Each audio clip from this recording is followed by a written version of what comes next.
العظيم أستغفر الله العظيم أستغفر الله العظيم الذي لا إله إلا هو الحي القيوم وأتوب إليه أشهد أن لا إله إلا الله وحده لا شريك له وأشهد أن محمدا عبده ورسوله اللهم صل وسلم وبارك عليه وعلى آله وصحبه أجمعين السلام عليكم ورحمة الله تعالى وبركاته Bismillahirrahmanirrahim. Alhamdulillahi rabbil alamin wassalatu wassalamu ala asyrafil anbiya'i wal mursalin wa ala alihi wa sahbihi ajma'in. Subhanaka la ilma lana illa ma 'allamtana innaka antal alimul hakim wa tub 'alaina ya maulana innaka antat tawwabur rahim. La haula wa la quwwata illa billahil aliyyil azim. Qala musannifu rahimahullahu ta'ala wa nafa'ana bihi wa bi'ulumihi fid dharaini amin. Alhamdulillah wa syukrulillah, kita panjatkan syukur kepada Allah Subhanahu wa ta'ala kerana pada malam ni malam 13 14 daripada Syawal 13 14 15 masih lagi dalam suasana raya lah. Tak, sebab apa orang kata raya sebulan kan.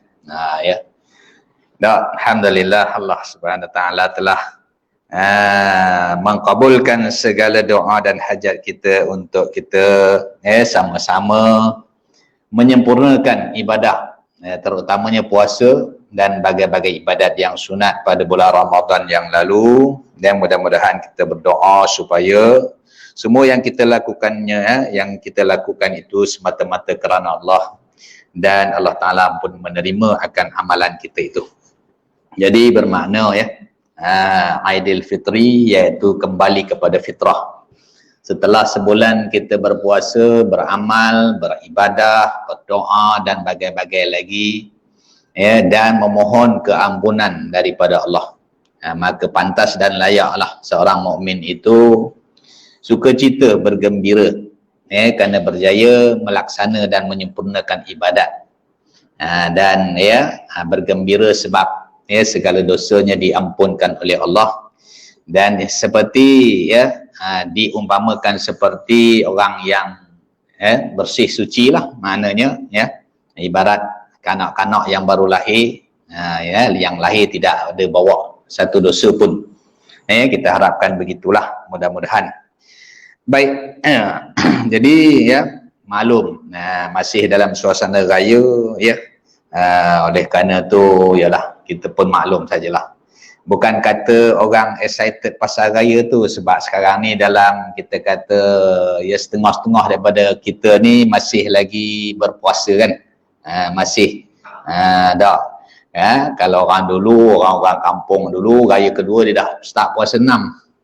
Kita nak puasa 6 macam mana kan? Dah 2 tahun tak boleh raya, kita cover lah. Ni masuk minggu kedua barulah start kita puasa kan, puasa sunat. Walaupun tak apalah, lewat sikit pun tak apa, masih dalam bulan Syawal lagi.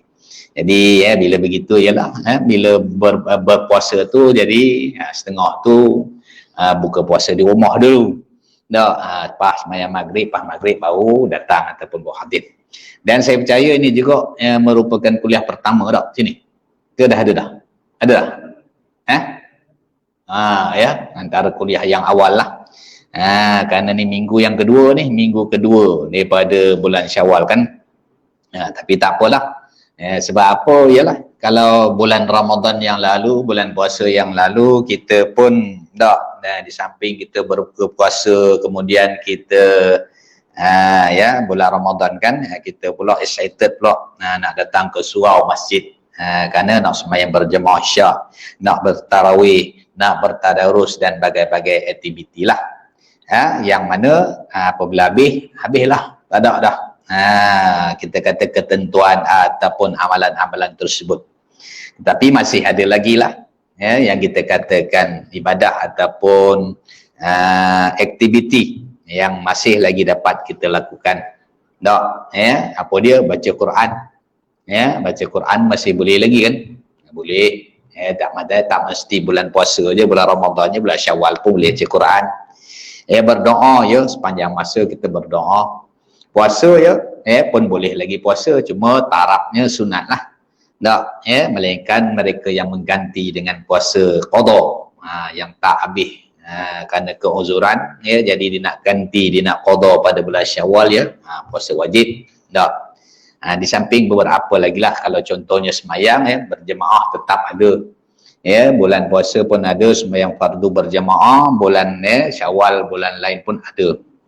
Begitu juga sembahyang witir masih lagi. Ada. Yang tak ada tarawih lah. Tarawih memang khusus bulan Ramadan je. Tak ada orang buat tarawih bulan Syawal. Tak ada. Habis Ramadan habislah tarawih kan. Jadi ya memanglah ada sedikit perbezaan. Tak, kita dah biasa dengan itu ini, tiba-tiba bulan Syawal ni tak ada. Jadi batu kita isilah. Daripada kosong, daripada duduk saja je, kita isikanlah dengan aktiviti, dengan kuliah, dengan pengajian, dengan majlis taklim dan bagai-bagai lagi lah. Mudah-mudahan terisilah. Dan yang sebagaimana yang dikatakan oleh hukama, orang mukmin ni dia punya 5 hari raya, sebagaimana saya nyatakan itu. Pertama hari yang berlalu, hari yang lepas tetapi tidak ada baginya dosa, mana dia terpelihara daripada melakukan dosa, maka hari berikutnya merupakan hari raya bagi dia. Ngapa raya? Kerana selamat, Allah Ta'ala pelihara dia daripada buat dosa. Raya dah tu.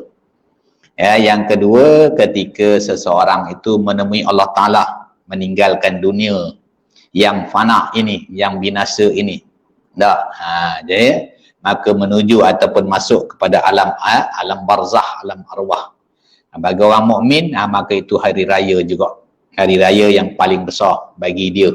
Apabila ditinggalkan dunia ni, dalam keadaan dosanya diampunkan oleh Allah, dalam keadaan Allah Ta'ala memperlihatkan kepadanya bagai-bagai nikmat, tempat duduknya, tempat kembalinya, diperlihat, terbuka segala hijab, nampak bagai-bagai hal, maka sangat bergembira, suka.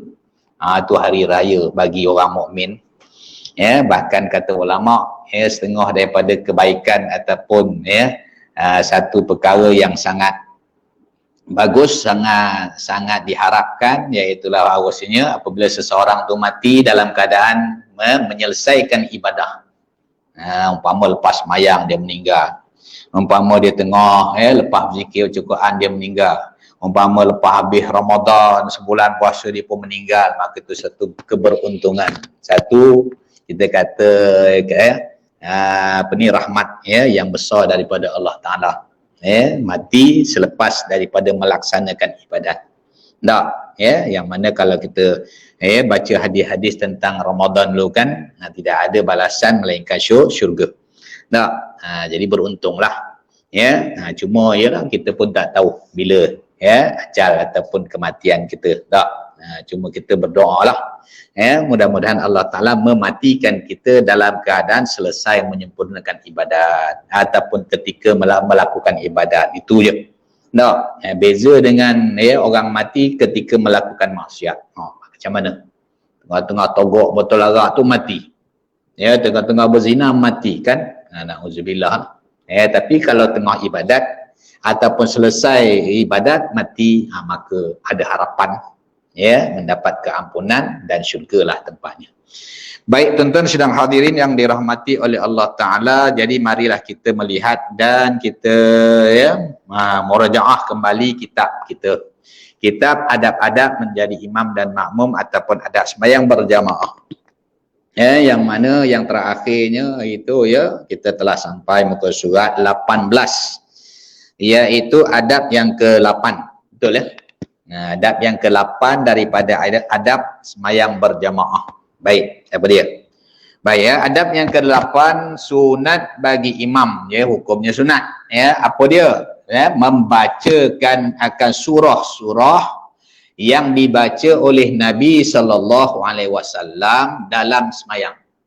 Ada beberapa surah yang Nabi lazimkan baca ni.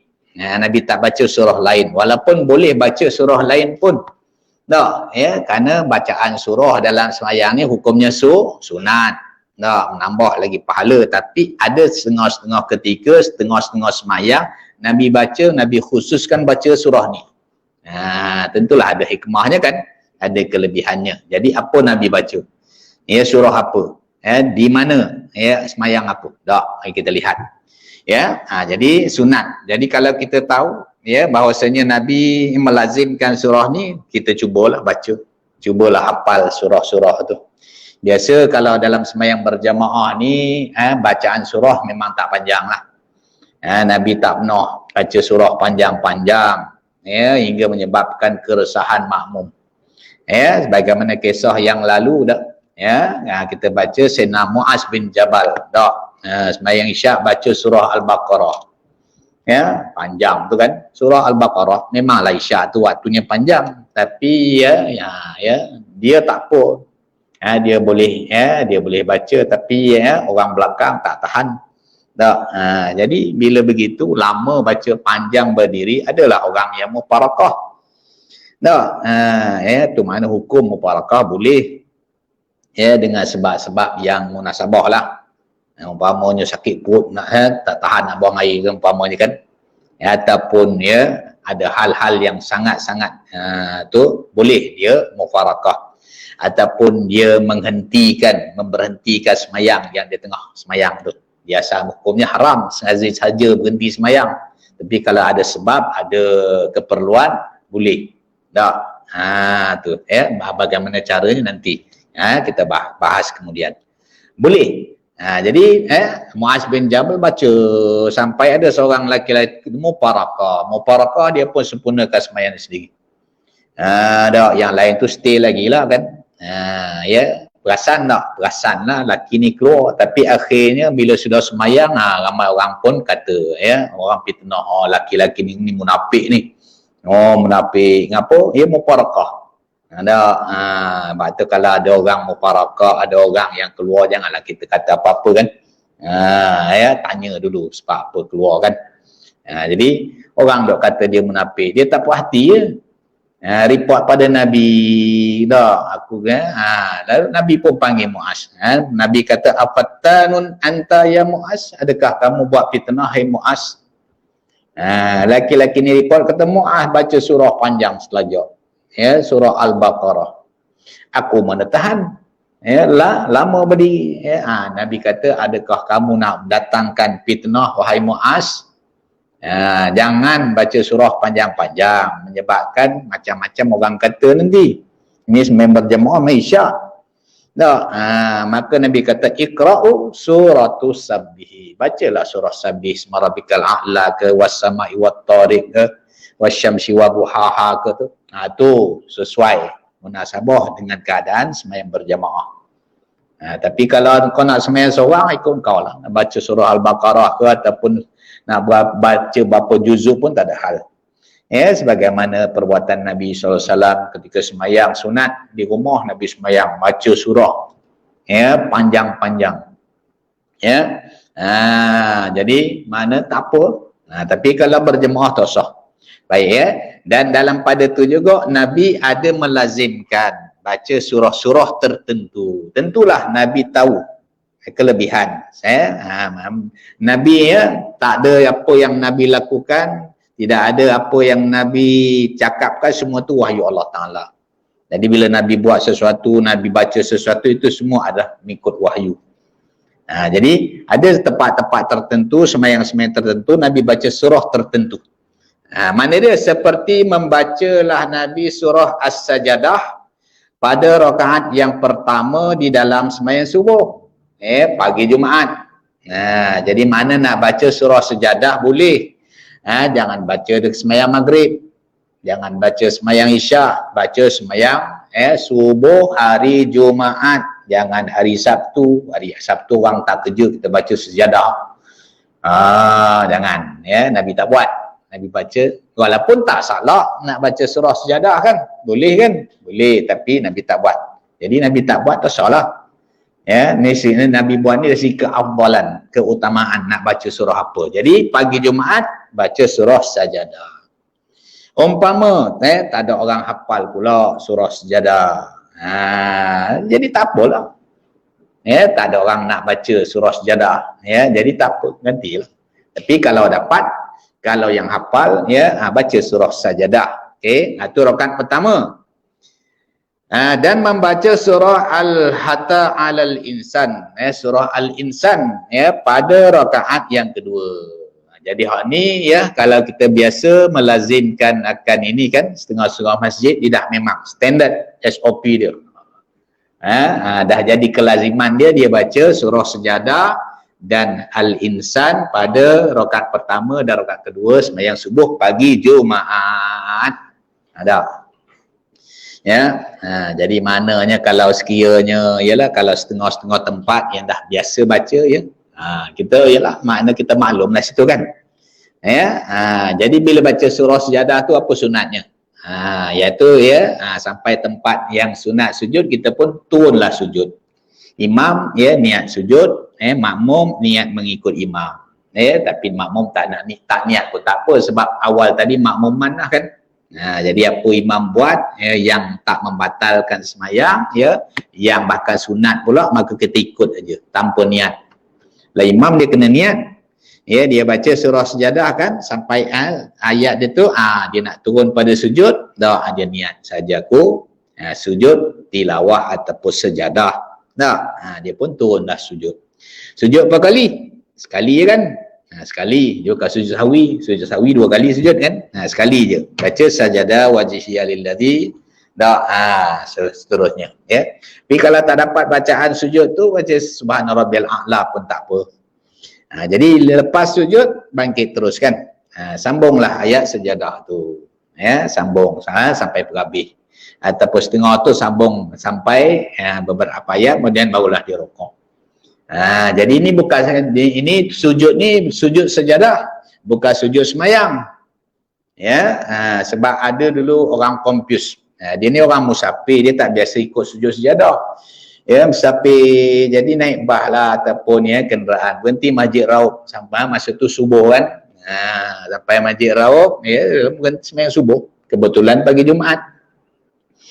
Dia ni tak tahu kali. Dia pun dalam Facebook ke dalam apa dia pun komplain, dia kata tadi subuh dekat Masjid Raub tu 3 rakaat subuh. Lantai. Rakaat pertama tu tak ada rokok, terus sujud je. Jadi siapa yang tak tahu memang dia ingat 3, padahal tu kan sujud saja kan. Mana ada rokok kan? Dia terus sujud kan.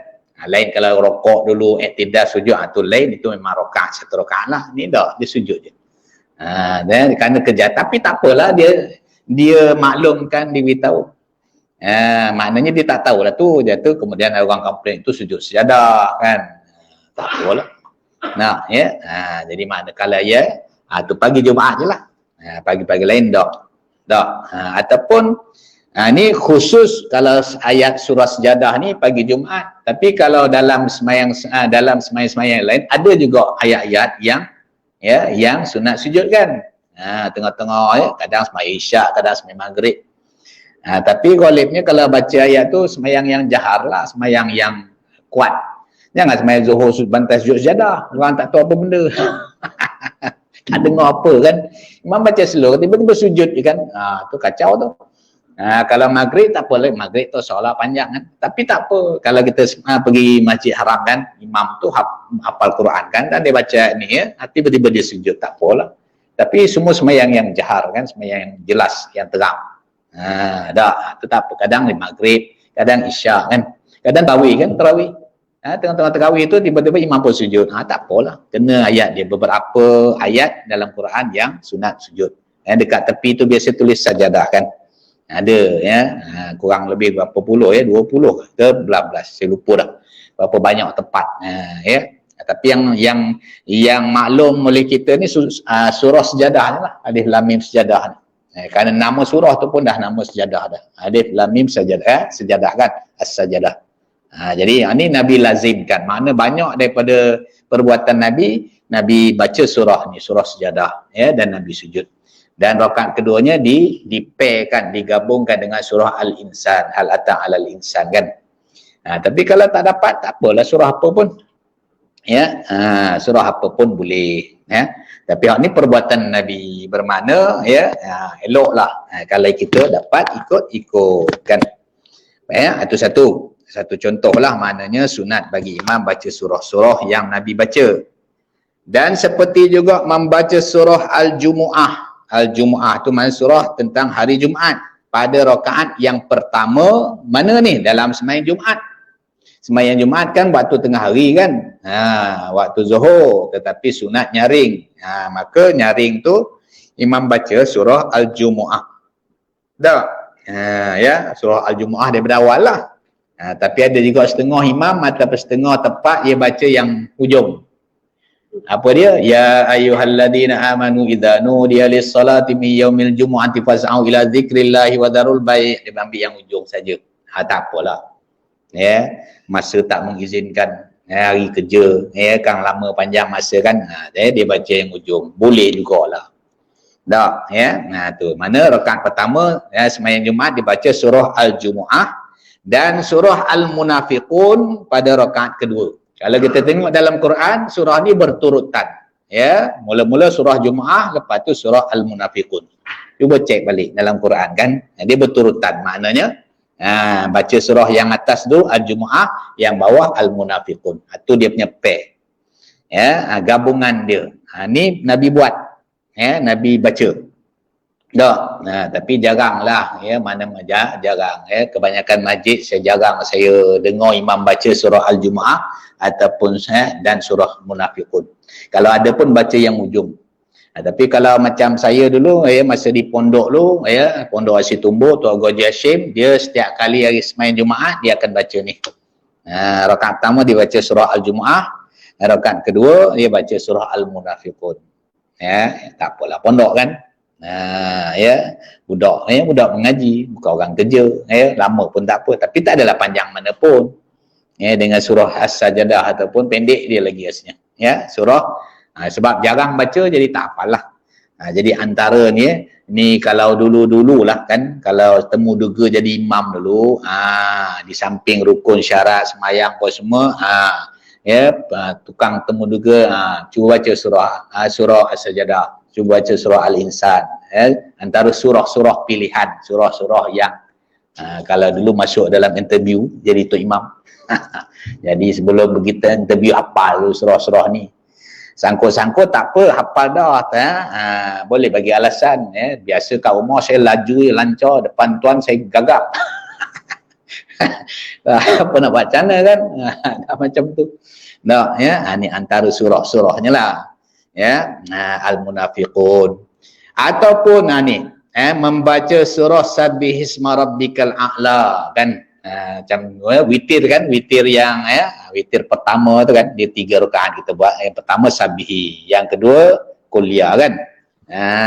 Tu dia. Tapi itu witir lah, tapi pair dia ataupun dia punya pasangan dia Sabbihisma Rabbikal A'la pada rakaat pertama dalam sembahyang Jumaat. Sembahyang Jumaat kalau dah baca Al-Jumu'ah tak payahlah ni, tapi kalau sekiranya tak dapat Al-Jumu'ah, Sabbihisma Rabbikal A'la. Dan surah Hal Ataka Hadithul Ghasyiyah, ni bawah pada Sabbihisma Rabbikal A'la pada rakaat kedua. Jadi mana sembahyang, bahkan dalam kitab fiqh pun dia sebut sunat juga bagi imam membaca surah kedua ini. Yalah, sembahyang Jumaat tu tentu dah. Sembahyang Jumaat iaitu rakaat pertama Sabihi, rakaat kedua Hal Ataka Hadithul Ghasyiyah. Ni pair pasangan dia. Jadi maknanya bacalah kerana perbuatan Nabi. Nabi ni apa dia buat, kalau kita nak tiru walaupun tak tahu asbab dia, tak tahu dia punya hikmah pun tak apa. Sebab hak Nabi buat belaka ni semua wahyu Allah Ta'ala. Jadi Allah Ta'ala memberi petunjuk, memberi tu mana pun Nabi buat. Seorang sahabat Abdullah ibnu Umar, dia sentiasa memerhati dan mengamat-amati segala perbuatan Nabi, segala amal Nabi, segala semua sahabat ni. Salah satu ketika dalam musafir dia kata, aku pernah lihat Rasulullah SAW berpusing dengan untanya di tempat sekian-sekian sebanyak 3 kali pusingan. Nabi duduk pusing. Dulu dengan unta kan, pusing. Kalau kita pusing roundabout 3 kali. Ya, umpamanya lah. Aku pernah lihat Rasulullah berpusing dengan unta sebanyak 3 kali tempat itu. Maka aku pun pusing. Bila setiap kali lalu situ aku pun pusing. Tapi aku tak tahu sebab apa Nabi pusing. Tak apalah, sebab perbuatan Nabi kan. Ya, umpamalah kalau kita nisbahkan dengan orang buat 3 kali pusing orang buat, padahal sekali pusing kan. Melainkan kalau tak tahu jalan kiri kanan, tak tahu. Tu lain macam kita kan. Tu. Jadi mana segala perbuatan Nabi, segala gerak-geri, diam Nabi semua tu diambil oleh sahabat sebagai pedoman, sebagai dalil. Ikrar Nabi. Nabi kalau senyum suka, tu tanda setuju. Nabi kalau dia masam, dia berpaling, tu tanda dia tak setuju. Jadi sahabat perhati tengok. Jadi tu dijadikan hukum, ya. Jadi hukum takrir tu kita panggil. Takrir ni perbuatan Nabi gerak diam semua tu sahabat jadikan panduan. Okey. Jadi ni ya dalam bab bacaan lah. Ni khusus kepada imam lah. Kecuali kalau sekiranya ya imam yang pesen tolak punya kaulah kan, jadi kita surah-surah besar-besar tak hafal, kuliah kulhu ya, apa nak buat, baca je lah, janji ada baca surah ya, jangan tak baca langsung, dah tak tahu kita tak baca je, baca kulhu Allah ya, ataupun rakaat pertama kulhu Allah, rakaat kedua pun kulhu Allah juga boleh juga. Sebab ada ya perbuatan ni pernah berlaku pada sahabat juga. Masa tu Nabi pun ada. Sahabat ni ya, dia baca rakaat, dia sembahyang Isyak, dia jadi imam, dia baca lepas Fatihah baca surah Qul huwallah. Kemudian rakaat kedua dia baca Qul huwallah lagi. Ya. Rakaat ketiga walaupun dia baca slow, baca Qul huwallah juga. Rakaat keempat Qul huwallah. 4 rakaat dia bantai Qul huwallah. Jadi mana Nabi tak nak buat kan? Jadi report ke Nabi. Nabi tanya pada dia, ngapa baca Qul Allah 4 rakaat, orang 2 je. Dia kata aku kasih, aku suka dan aku cinta kepada surah ni. Nabi kata seseorang tu serta apa yang ia kasih, apa yang ia cinta. Tak apa, dia suka. Tapi jangan buatlah, baca 2 rakaat. Sama kita bantai 4 rakaat juga, tak salah ya, 2 rakaat. Banyak lagi tepat masa lain kita nak baca Qul Allah. Kan? Ya, bacalah. Qul huwallah nak baca berapa ribu kali umpama ikutlah, kasih dengan surah tu. Ni ya, yakni antara kita kata amalan Nabi ya biasa jadi imam, dan kebanyakan daripada baca-bacaan tu sahabat perhati. Ni sebenarnya biasa sembahyang ni Nabi akan baca ni, biasa sembahyang ni Nabi akan baca surah ni. Dan telah menyebutlah oleh Imam An-Nawawi rahimahullahu ta'ala di dalam kitab At-Tibyan fi Adabi Hamalatil Quran, iaitu beliau nakalkan daripada perkataan sebahagian ulama. Sebahagian ulama berfatwa qira'atu suratin qasiratin bikamaliha afdalu min qiraati ba'di suratin tawilatin biqadril qasirati fa innahu qad yakhfa al-irtibatu ala ba'din nasi fi ba'dil ahwal. Yang bermaksud kata ulama, membaca satu surah yang pendek dengan sempurnanya. Surah-surah yang pendek, inna a'tainakal kautsar fasalli li rabbika wanhar inna syani'aka wal abtar. Pendek kan? 3 surah. Qul huwallahu ahad, Allahus samad, lam yalid wa lam yulad wa lam yakul lahu kufuwan ahad. 4 ayat kan? Pendek surah-surah ni. Kalau kita ni hafal mulut je lah. Baca Qul Allah, baca inna a'taina kan? Budak-budak pun ngapal surah-surah ni dulu dia hafal. Jadi baca satu surah yang pendek dengan sempurna. Mana sempurna? Cukup bilangan ayat dia. Mana kalau 4 ayat dalam satu surah, baca habis. Ni. Baca satu surah yang pendek dengan sempurnanya itu adalah lebih afdal, lebih utama daripada membaca sebahagian surah yang panjang yang sama banyaknya dengan surah yang pendek tadi. Umpama Al-Baqarah ada 286 ayat, kita baca dalam 5 ayat umpama kan. Kita baca alif lam mim dzalikal kitabul la raiba fihi hudal lil muttaqin alladziina yu'minuna bil sampai ayat situ kan. Yang tu biasa yang kita baca tu lah. Tu berapa ayat tu? 5 ayat kan. Tapi qul huwallah tu lagi 280 ayat mana? Takkan nak baca kan, panjang baca tu.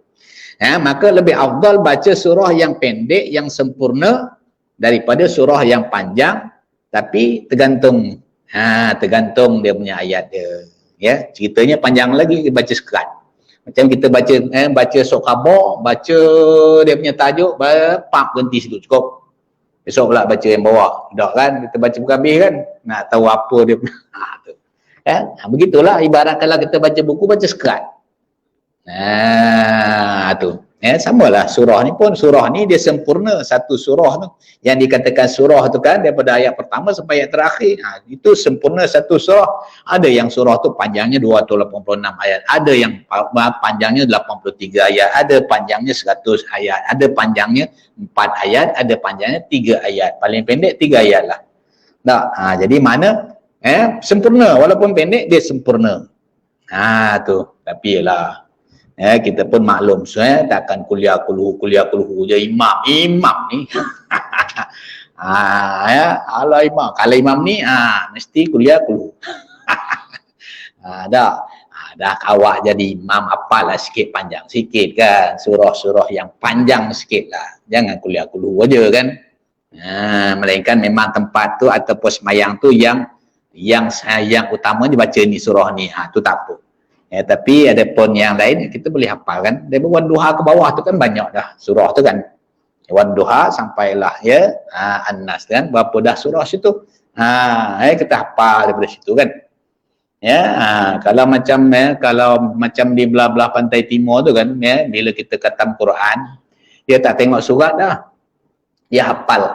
Macam kita ni khatam Quran kan, tapi Quran depan mata kan baca tapi kalau belah-belah sana Wan-Duha sampailah An-Nas tu semua hafal mulut je.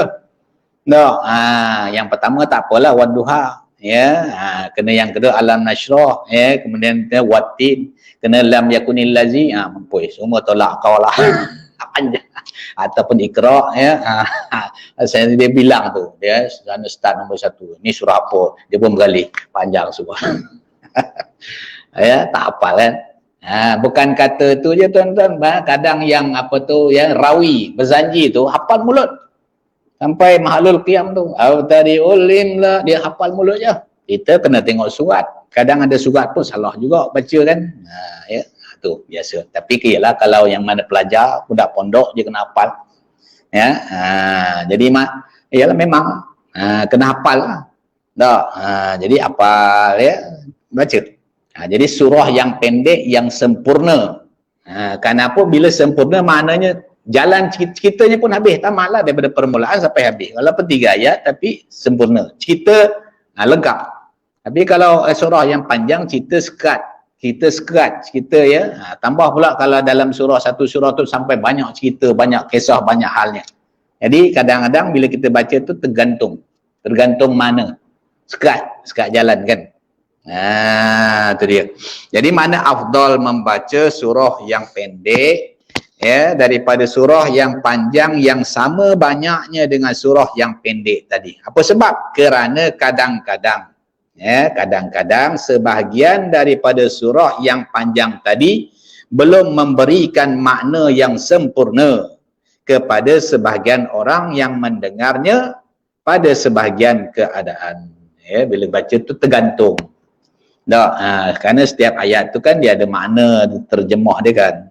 Dia ada jalan cerita dia, ada hukumnya dan begitu begini. Jadi kalau baca sekat je lah. Tapi kita ghalib kita ni banyak kita tak berapa faham kan apabila dibacakan surah-surah tu. Yang faham-fahamlah yang biasa kita baca qul huwallahu inna a'tayna kan, tu fahamlah, tapi yang surah-surah panjang tu tak berapa faham. Ya, jadi maknanya ya imam dia katalah dia nak baca surah yang panjang, tapi pastikan permulaan dengan ya ayat tu makna kita dia lengkap sempurna. Contohnya tadi surah Al-Jumu'ah kan. Dia nak baca daripada awal, dah panjang, baca ya ayyuhalladzina amanu idza nudiya lis-salati min yaumil jumu'ati fas'au ila dzikrillah wa zarul bai' kan. Kemudian lepas tu fa idza qudiyatis salatu fantashiru bil ardi sampai ayat dia habis. Jadi sempurna ceritanya. Tak apa juga, bolehlah. Tak. Tu dia ya. Mana jangan dia baca tu sekat tapi tergantung maknanya tak habis. Okey, itu tujuan dia. Sebab tu kata ulama afdalnya baca yang sempurna. Baca surah yang sempurna walaupun pendek tak apa. Ya, sempurna. Contoh surah Al-Qadar, inna anzalnahu fi lailatul qadr wa ma adraka ma lailatul qadr kan? Berhenti kat tu. Jadi tergantung. Ya, jadi maknanya pun tak habis kan? Jadi baca sampai habis ya. Baik, okey.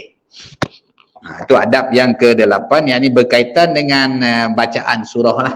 Ini khusus bagi imam lah, makmum tak apa, makmum dengar je. Samping kita menyimak bacaan, samping kita berjaga-jaga kalau imam terlupa. Kadang imam terlupa bukan kata surah besar tuan-tuan, kadang surah pendek pun terlupa kan. Biasalah ya. Lupa ni memang sifat kita. Kadang dia terlupa. Tambah apa ni? Surah yang sering berulang-ulang. Qul ya ayyuhal kafirun la a'budu ma ta'budun. Ulang. Lakum dinukum tiada mari ke? Kan tu ya, dia ulang kan lupa kan bacaan tak? Tu dia. Jadi ya, kita samping di samping kita mendengarkan bacaan ya, kita ialah jagalah. Ya, jaga ya, dan kalau kita nak tegur, tegurlah dengan cara yang berhikmah, dengan cara yang tak membatalkan sembahyang. Sebab kalau kita tegur subhanallah dengan niat i'lam, beritahu batal sembahyang. Ya, hendaklah kita tegur dengan niat i'lam, beritahu serta zikrullah. Dak ya, subhanallah, niat zikir di samping beritahu imam. Barulah tak batal sembahyang. Subhanallah. Ya, ujung subhanallah lagi kuat, belakang lagi kuat, bantai subhanallah belaka, habis batal sembahyang. Niat nak beritahu saja, tak ada niat zikrullah kan. Tu bahaya tak? Okey, jadi maknanya ya, kita sama-sama kita semak ya, kita betul mana yang kita, dan kalau imam terlupa ya, mana yang tahu dak ya, yang tahu ya, jadi dia bacalah. Dia baca ayat ya, ayat yang imam lupa tu. Ya, biar seoranglah baca, jangan sana baca sini baca situ baca, jadi pening lagi imam.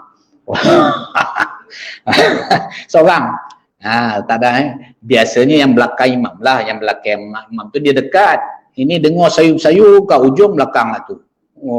Antara dengar dengan tidak lagi lah. Biasanya yang belakang-belakang imam tu kan, belakang-belakang yang ya, walau tak belakang betul pun ke kanan kiri gitulah tu. Kalau kita dah tahu kita dah ujung walaupun kita hafal tak salah.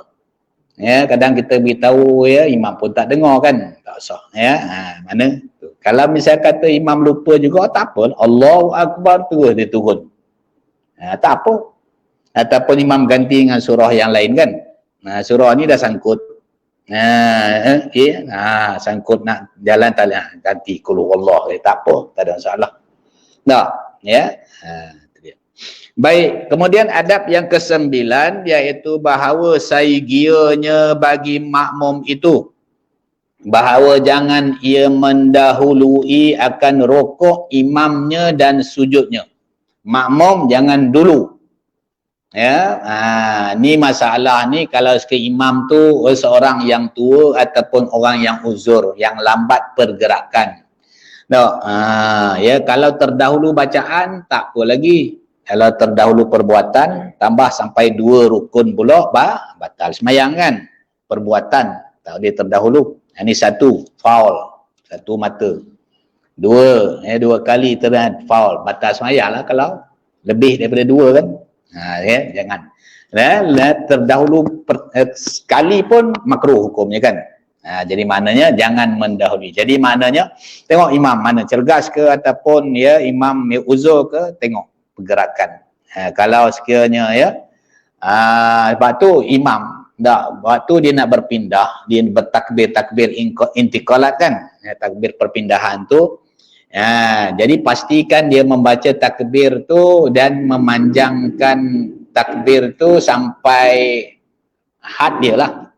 Contoh kata dia nak rokok kan, Allahu Akbar, bila dah bar imam dah sampai rokok. Kalau Allahu Akbar dia pun masih turun lagi, jadi makmum dia ingat imam sampai dah, makmum pun turun, jadi dulu makmum. Tu tak apalah, rokok sujud lagi panjang, masa jarak perpindahan dia kan lama kan, tambah pula imam sakit pinggang, lutut pula sakit kan, mesti slow punya turun. Makmum sebab tu imam dia sesuaikan dengan keadaan turun dia tu. Kalau panjang pun panjang lah, buat macam mana? Allahu Akbar kan, dah bar baru makmum. Makmum bila dengar bar tu barulah bertindak. Jangan Allah dah apa dah. Kadang-kadang perbuatan imam tu dia lambat. Dah. Jadi itu. Jadi makmum di samping ialah. Sebab tu kadang-kadang ialah kalau belakang imam betul-betul dia boleh nampak, tapi kalau dah lapis sah dah belakang dia mana nampak. Tambah depan kan ada makmum yang lain, dia duduk belakang. Jadi pergerakan imam tu dia tak nampak. Dia hanya maklum dengan suara je. Sebab tu kita pakai ni kan. Sebab makmum tambah perempuan belakang tabir lagi tak nampak kan. Jadi dia hanya berpandu kepada suara. Takbir intiqalat tu. Jadi maknanya imam kalau masih lagi pergerakan panjang Allah.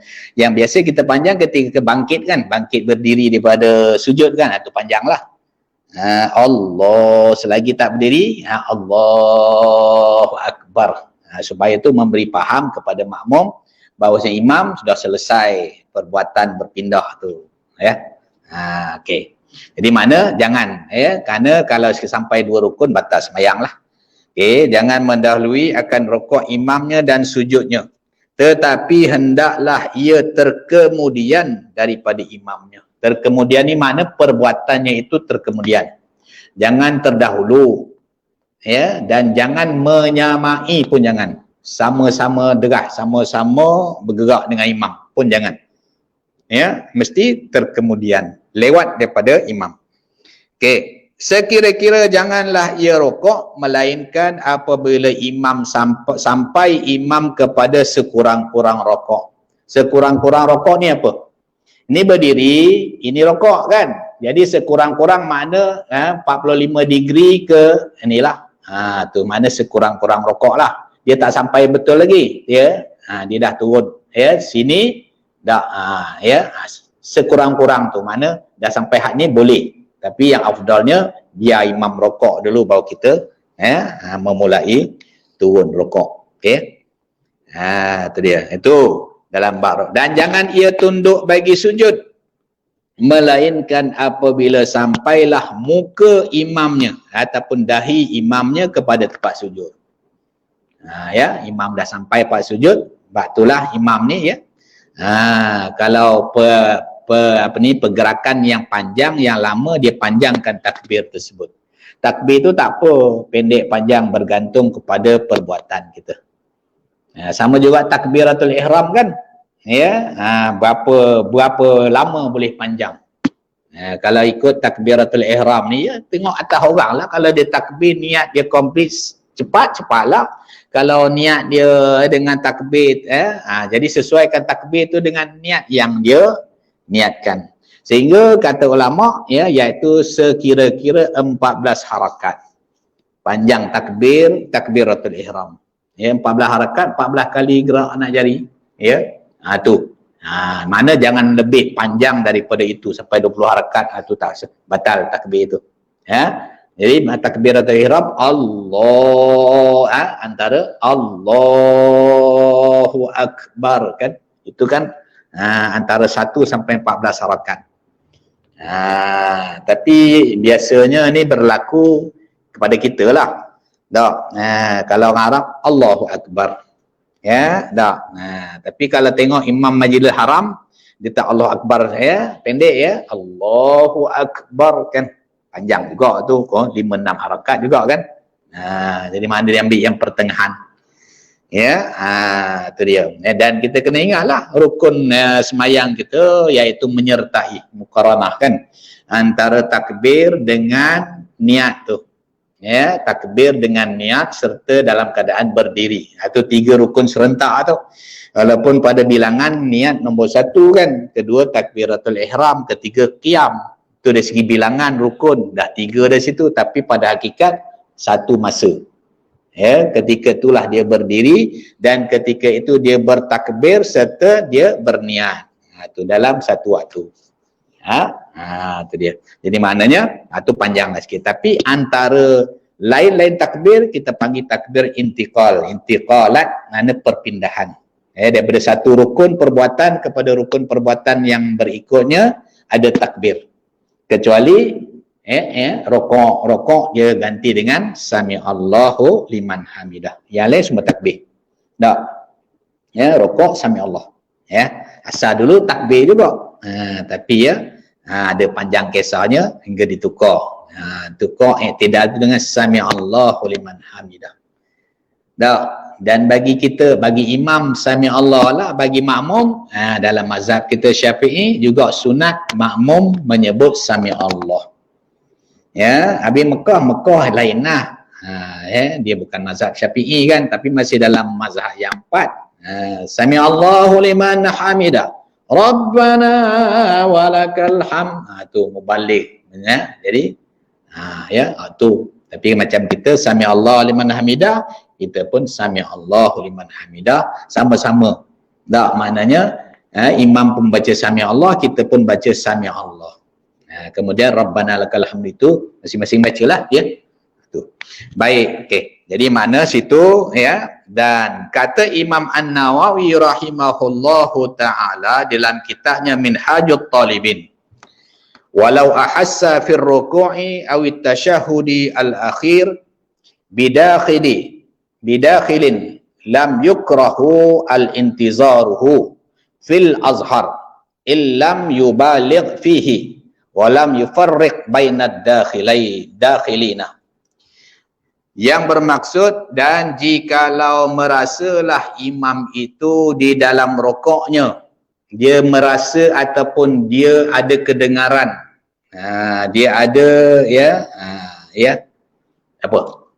ada kesedaran, rasa apa ni ataupun dalam tasyahud akhir, ketika sebelum bagi salam kan, dengan orang yang hendak mengikut, orang nak masuk semayang, janganlah kita angkat lagi, janganlah kita bagi salam lagi. Orang nak masuk, nak dapat jemaah, nak dapat pahala kan. Jadi bila kita tengah rokok tu, tiba-tiba ada orang Allah, kita relax dulu, tunggu dia, bagi peluang, bagi chance. Jangan blok. Nampak kat situ kan, ini aku tak geng ni. Ada juga geng, tak geng lah. Ni bukan member ni. Baru dia sami Allah. Walaupun imam dia ada kuasa betul kan, tapi kasih can lah ya, kasih can orang masuk, orang takbir dapat apa ni rokok serta tamak ninah. Dia mana dia dapat rokok serta tamak ninah imam. Mana barulah kita sami Allah, bagi peluang, bagi can orang mendapat rakaat tu. Tapi mana tengok qadar lah. Jangan seorang masa seorang nampak tunggu, masuk pula yang kedua tunggu lagi, masuk yang ketiga berapa lama dah nak tunggu. Tapi tak nanya pula yang merokok ni kebanyakan orang tua-tua sakit pinggang Melaka, lama-lama tak boleh kan. Tak boleh, jangan. Mana agak-agak agak-agak ya. Jadi mana kalau yalah kadang-kadang kita semayang kan. Dah bila kita semayang biasa kadang-kadang dekat nak rokok kan adalah orang bau ni kan. Jadi bila kita rokok tu biasa telinga ni dia boleh dengar kalau orang nak masuk semayang nak tu kan. Kalau dulu tak apa, masuk zup terus kan. Bila ni kan yang masa PKP baru ni, dah lah nak scan lagi, dah lah nak apa tu lagi, suhu lagi kan, kan lama panjang masa tu kan. Ya, jadi mana kalau sekiranya sekadar kita tunggu tu dia sempat takbir, sempat rokok dan tomak ninah, tak apa, tunggulah. Sebab tu dia kata, jika merasalah imam tu dalam rokok ataupun dalam tasyahud akhir nak bagi salam dah. Fil alamina innaka hamidum majid kan. Nak bagi salam dah lah. Tiba-tiba orang nak semayang. Allah, dia baru takbir. Bagi peluang dia takbir. Walaupun dia tak sempat duduk sekalipun tak apa. Janji dia dah bar. Tu tak apa. Jadi bila imam bagi salam, dia tak payahlah duduk lagi kan. Ya, orang dah takbir, imam assalamualaikum, jangan dia duduk lagi. Imam takbir putuslah. Tak payah nak duduk dah. Melainkan kalau imam tak bagi salam lagi, dia duduklah dengan imam. Tapi bila dia takbir Allahu Akbar, imam pun assalamualaikum. Tak payahlah dia duduk lagi. Dia berdiri je lah terus. Apa nak duduk lagi, nak baca apa? Memang kita sebenarnya tak sunat pun kita nak baca sebenarnya kan. Jadi melainkan kalau imam tengah duduk lagi, kita duduk. Apa nak buat? Bacalah apa yang imam baca. Walaupun bukan bacaan kita. Kita meraihkan bacaan imam. Itu je. Umpama imam kita baru baca assalamualaikum wa ala imam assalamualaikum warahmatullahi wabarakatuh. Tak payahlah kita habiskan tahiyat tu. Ni nak sampai fi alam innaka hamidum majid. Bukan bacaan kita tu, kita baca setakat yang boleh lah. Assalamualaikum wa ala ibadillah, assalamualaikum wa ala imam assalam. Tak payahlah kita perhabis. Nina asyhadu alla. Itu bukan tahiyat kita. Kita raikan bacaan imam dengan kita baca sekadar yang kita dapat baca. Bila imam dah bagi salam, naiklah. Tak habis tahiyat, tak apa. Bukan tahiyat kita tu. Lain kalau tahiyat kita. Tak habis tak boleh. Ini tahiyat imam. Kita raikan saja ya. Kadang-kadang itu kan ada silap juga kan. Ada orang begini, ada begitu, macam-macam hal. Yalah. Ya, kalau dah tahu, dah mengaji, tahulah kita kan. Apa perlu, apa tak perlu kan. Nah, ya. Jadi mana ketika nak tahiyat, jadi ketika tu nampak ada orang nak masuk, maka berhenti sekejap. Mana ya dengan orang yang tak mengikut akan dia pada semayangnya. Nescaya tiada makruh bagi imam itu menanti. Tak apa. Boleh. Ya. Akan dia. Ya, di dalam rokok boleh, ya, ataupun dalam tasyahud yang akhir pun boleh. Tunggu sekejap bagi orang masuk supaya dia dapat berjemaah. Tetapi dengan syarat jangan sangat berlebih-lebih menanti itu. Jangan panjang sangat. Ya, sampai makmum pun dah resah dah. Lamanya imam kan. Itu dia. Dan tiada membezakan orang yang hendak mengikut. Jangan dibeza-bezakan. Ni geng aku. Tak apa aku tunggu. Ni tak geng. Nantang kau lah. Sama aja ya. Okay. Yakni tiada membezakan antara sahabatnya dan lainnya. Tu. Ni kawan, ni tak kawan. Jangan. Sama aja. Dan tiada membezakan antara orang mulia dan orang yang dhaif, orang mulia. Orang mulia ni ialah orang-orang yang kenamaan, orang-orang yang besar dan sebagainya kan. Ataupun orang ni orang biasa je, tak payah raih dah, raih belaka.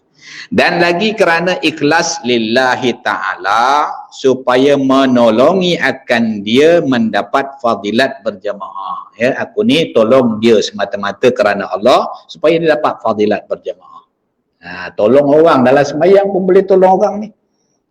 Imam dia boleh tolong kan.